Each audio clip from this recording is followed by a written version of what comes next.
రాజమహేంద్రవరంలోని Andhra paper mills కు కూటమి ప్రభుత్వం ఊహించని షాక్ ఇచ్చింది.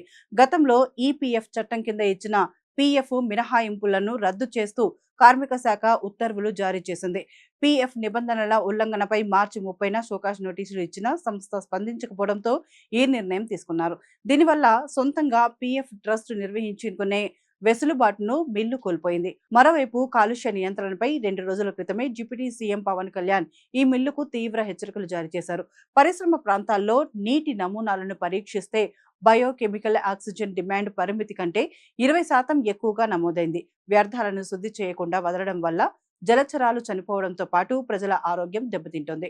ఫ్యాక్టరీని మూసివేసే అధికారం ఉన్న కార్మికుల ఉపాధిని దృష్టిలో ఉంచుకొని తప్పులు సరిదిద్దుకోవడానికి పవన్ కళ్యాణ్ మరో అవకాశం ఇచ్చారు. లోపాలను వెంటనే సరిచేసుకోకపోతే కఠిన చర్యలు ఉంటాయని హెచ్చరించారు. తమ పలుకుబడిని అడ్డుపెట్టుకుని ఏం చేసినా చెల్లుతుందనుకుంటున్న పేపర్ మిల్లును ఎలా దారికి తీసుకురావాలో పవన్ కళ్యాణ్ కు బాగా తెలుసు. ఇప్పటికైనా కాలుష్య నియంత్రణ పాటిస్తే బెటర్, లేకుంటే పరిస్థితి మరింత తీవ్ర రూపం దాల్చే అవకాశం లేకపోలేదు.